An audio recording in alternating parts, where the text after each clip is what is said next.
Okay, guys, here it is, the FMS 64 millimeter RAFALE.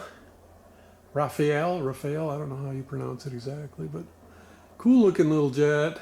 Comes in a 4S version with a 40 amp ESC, I believe it is.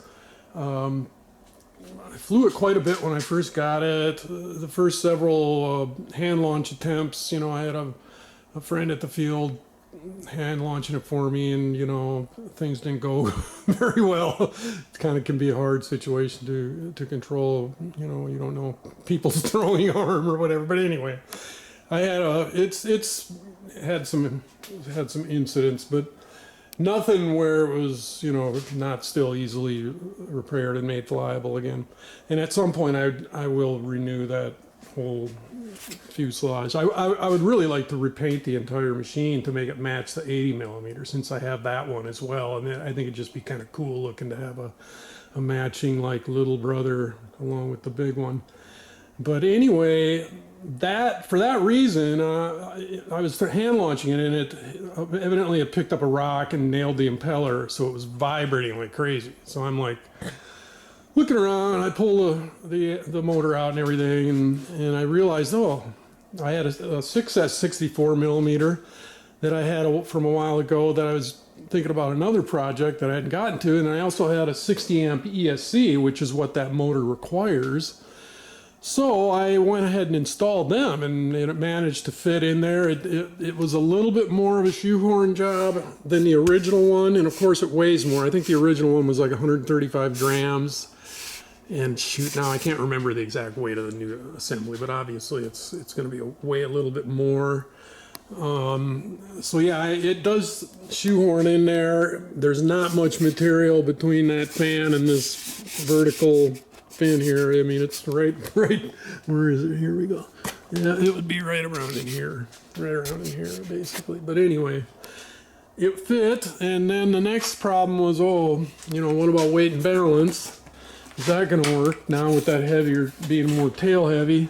So obviously it's a 6S, so I'm going to put a 6S battery in, which is going to be basically heavier. And where is it? That's somewhere around here. Here it is.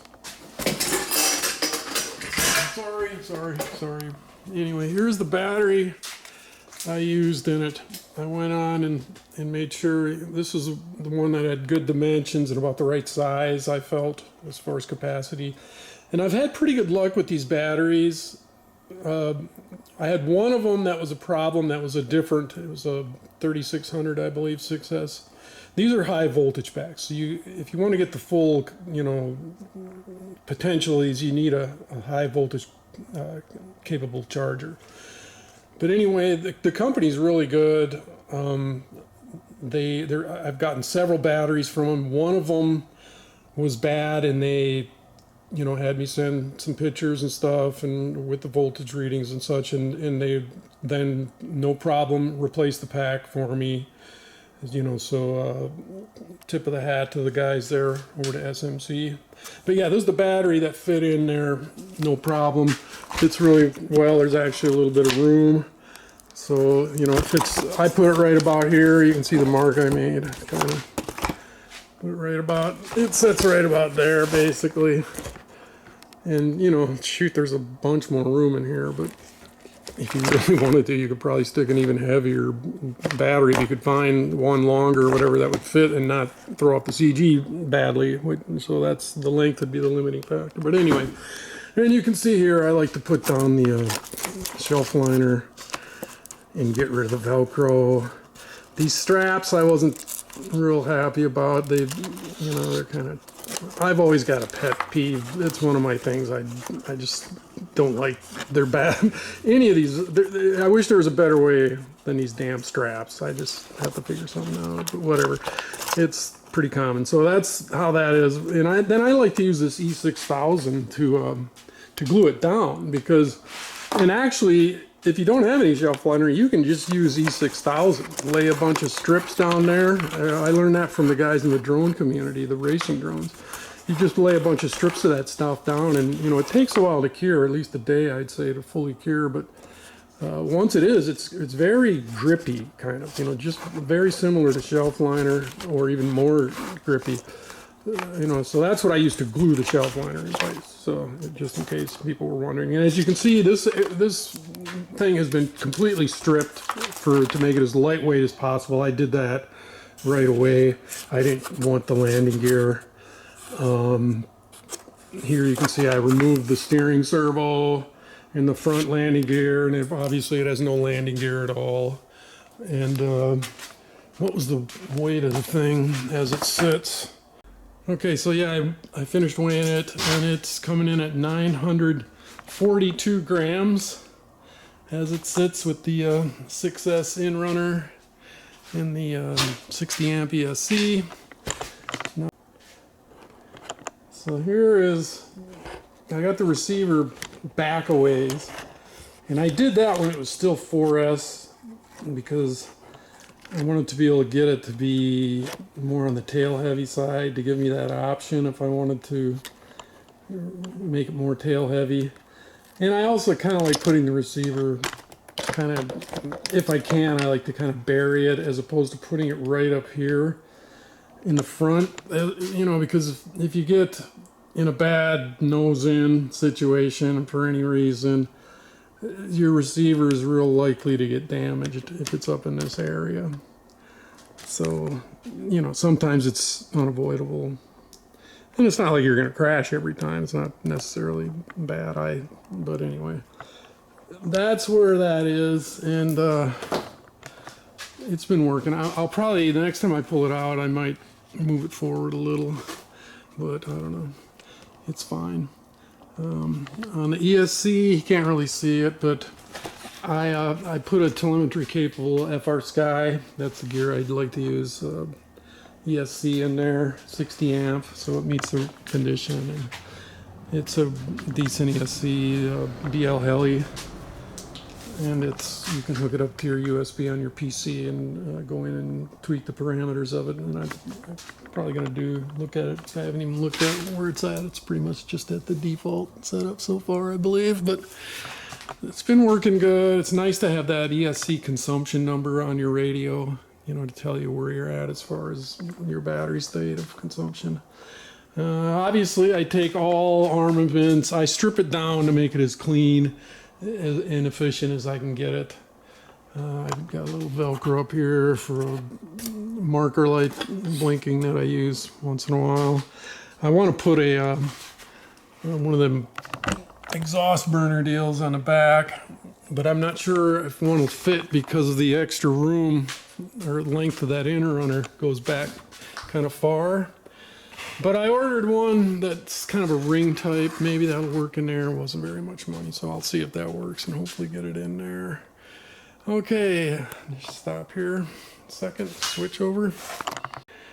And here's kind of a shot of the inner runner from the business end here. Can't really see that great, but it's a pretty serious looking can there.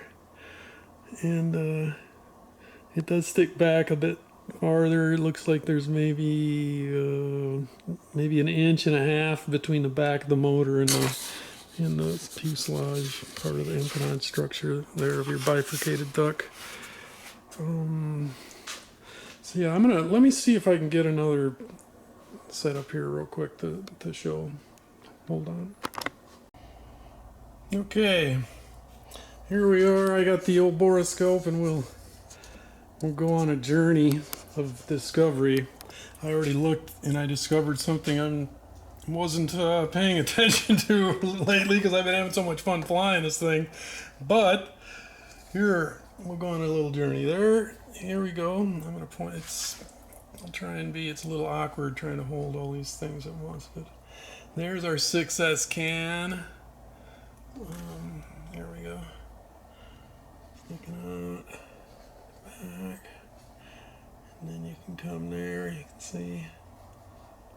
And then as we go further, don't move, look at there. Look what I see. All the grass and dirt on that thing. Oh my gosh. Yeah, I need to clean that up for sure. So there, but there's your can. Hey, as long as we're here, we'll go on a journey of discovery. Learn something about the inner workings. Here we go. Or maybe I'll see something wrong that's about to fail. Who knows? Okay, let's try. Okay, sorry here. Bear with me, folks. I'm trying to operate this 3 different things at once here. I don't have any helpers right now, but here we go. Okay, come on, go in there. You did it earlier. Here, sorry, I gotta move my hand. Sorry about all the jigging around. Here we go. Okay, so there, we get in a little further. You can see the ESC there, where it is. And I kind of just jammed it in there, you know, as far as I could, I guess, in order just to make it to where the wires coming out, going to the motor were, you know, all in the right position, and that's where the ESC ended up. There was a wooden kind of grate grid kind of thing there that I removed in the process of changing the ESC, and I really didn't see any big reason to put it back in, so I didn't. It's just extra weight that wasn't needed, and I made sure that my wires and everything, of course, aren't going to, you know, fall down into the impeller. I think that's what that wooden grid piece was for. But anyway, let's see if I got it hung up on something here. There we go. Okay, here we go. Continue the exploration into the inner bowels. You can see the free sky right there. FR sky, free sky. I like to call it free sky. It just sounds, I like the concept, free sky, baby. Free for everybody. That's the way it should be. So anyway, here we go. Boom, boom, boom. Just kind of working up the duct here and wobbling these cameras. You probably guys are getting seasick watching this. Okay. And basically just takes you out the front of the duct. Right there you can see going out the front.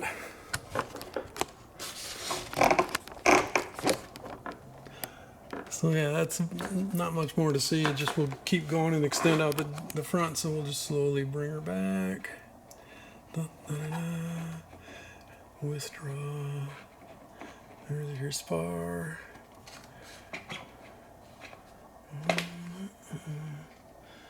And there's our lawnmower. And okay. But anyway, I'm loving this thing. Success. Holy crap. It's just a lot of fun. Definitely not going to be going back to 4S, not on this model at least. So I guess that's about all I can share about it right now. I don't know what else I can tell you right now. Let's see. Well, I guess if you got any questions, let me know, but that's about it.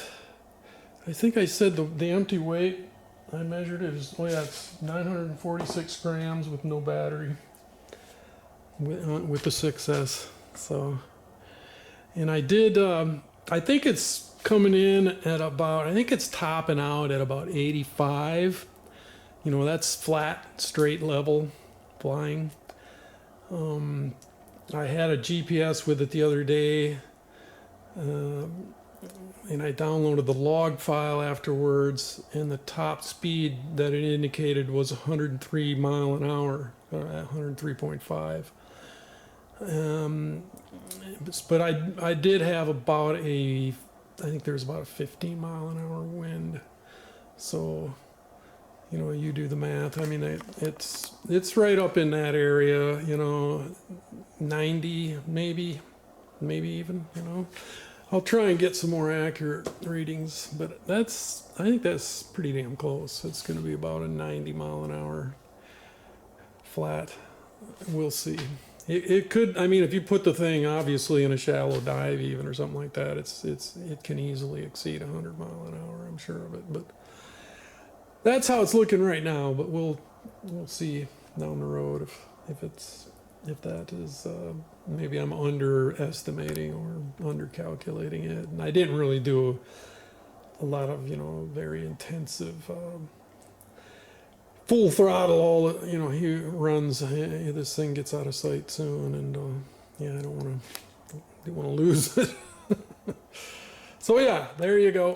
Any questions? Just let me know.